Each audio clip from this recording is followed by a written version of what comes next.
lanjutkan bincang-bincang kita pada sore hari ini. Tentu saja kita masih dapat dua ini tadi dari Biku Tejapuno tentang dari diri, dalam diri sendiri dan lingkup yang kehidupan kita sehari-hari. Mungkin kita lebih meluas lagi ya Bante ya, pembahasan kita tentang benarkah 2012 ini kita akan mendapatkan kiamat.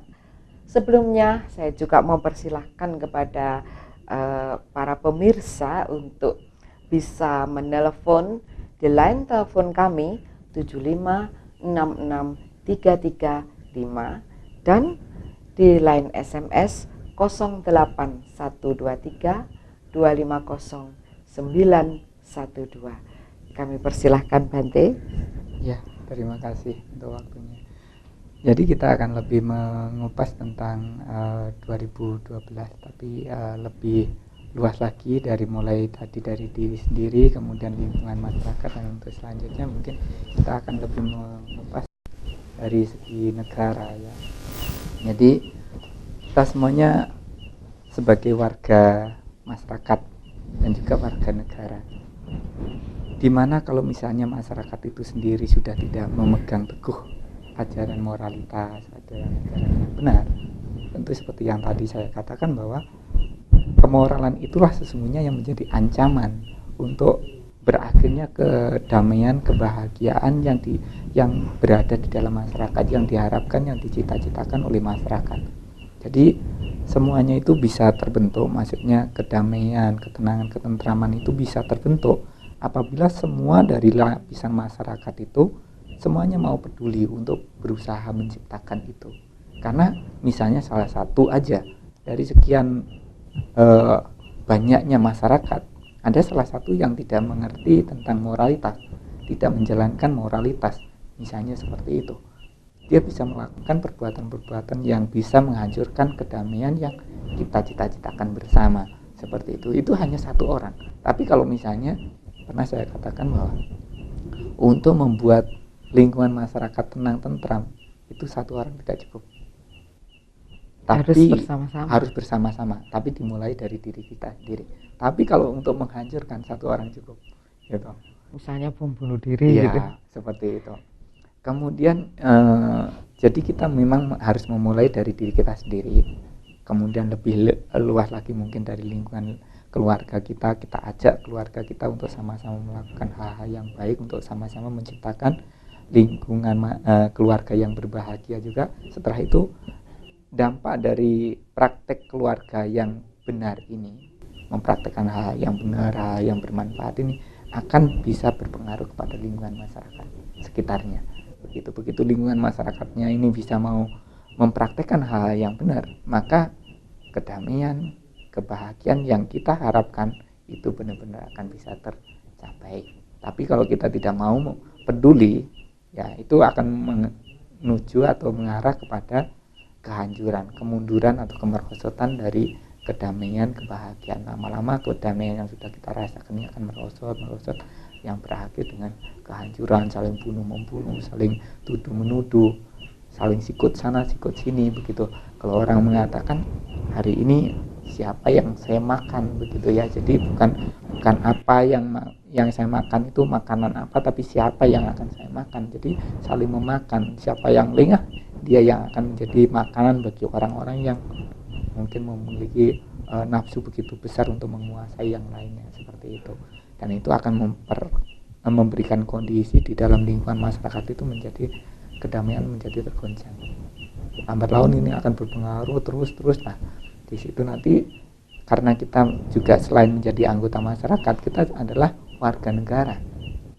Begitu warga masyarakatnya tidak bertindak yang seharusnya, dan warga yang ada di dalam satu negara itu tidak sama-sama berusaha, mungkin bisa dikatakan dari yang punya jabatan sampai yang tidak punya jabatan, mereka tidak bisa bekerja sama, tidak saling bisa mengisi, saling menopang, maka di situ akan terjadi kesenjangan sosial.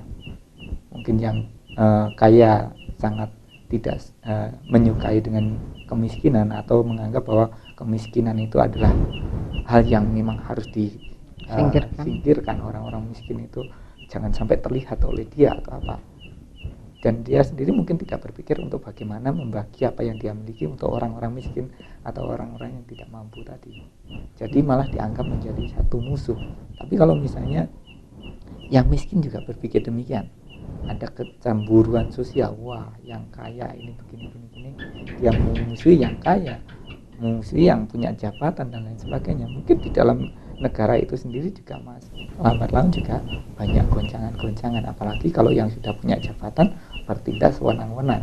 Wah, mumpung saya jadi pejabat, ya sudahlah, apa yang bisa saya hisap, apa yang bisa saya nikmati. Masalah masyarakat kekurangan gizi atau apa, itu masalah dia, yang penting saya nikmat saja, yang penting saya semuanya tercukupi. Nah, kalau misalnya pemimpin kita di dalam pemerintahan itu seperti itu membuat kondisi negara itu lama-lama juga akan menuju kepada kehancuran.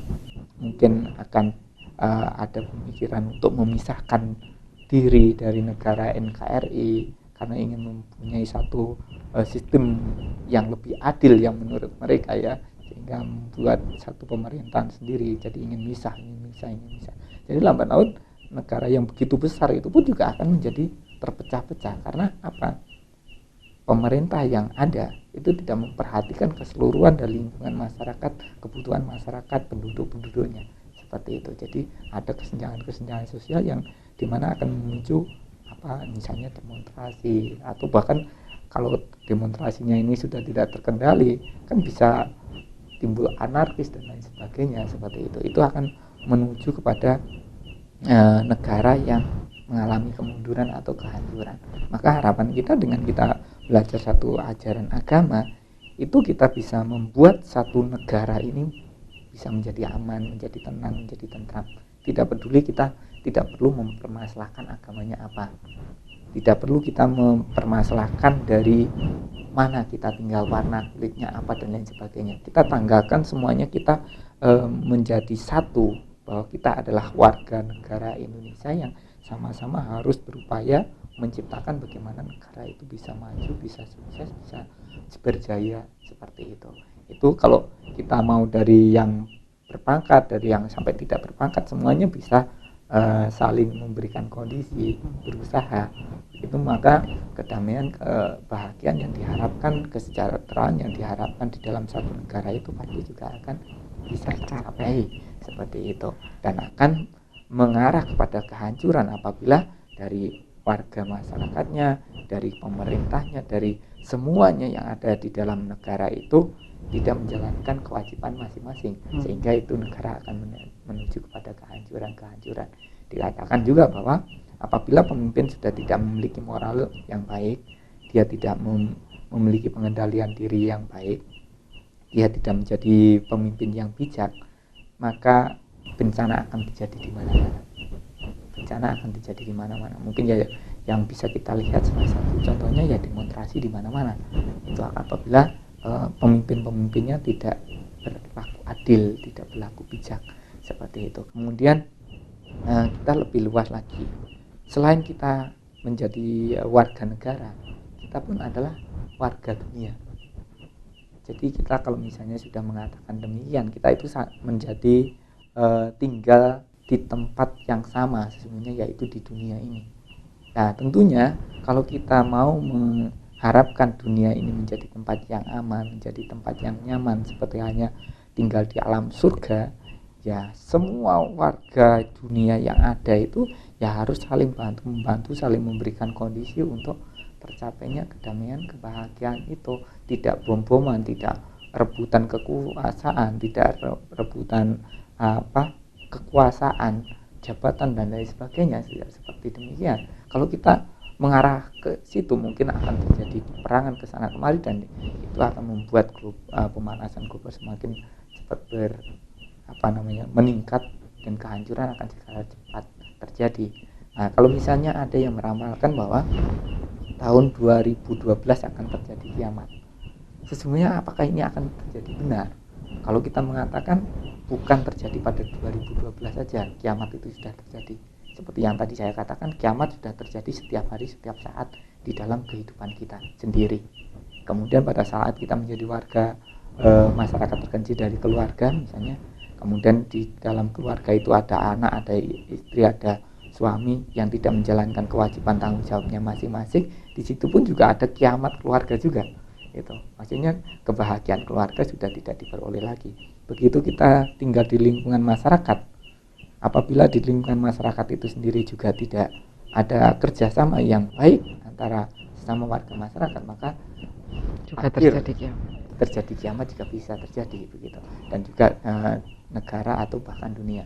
Seperti yang tadi saya katakan bahwa di dalam dunia kita, dunia ini kan terbentuk dari 4 unsur. Kita mau tidak mau kita harus mengakui bahwa memang dunia ini terbentuk dari 4 unsur. Ya. Sebelum kita merambah ke 4 unsur yang lain, jadi kita akan ada break sejenak. Ya. Jangan kemana-mana pemirsa, karena kita akan lebih dalam lagi untuk menggali tentang 4 unsur tadi. Tetap stay tune di Dhamma TV.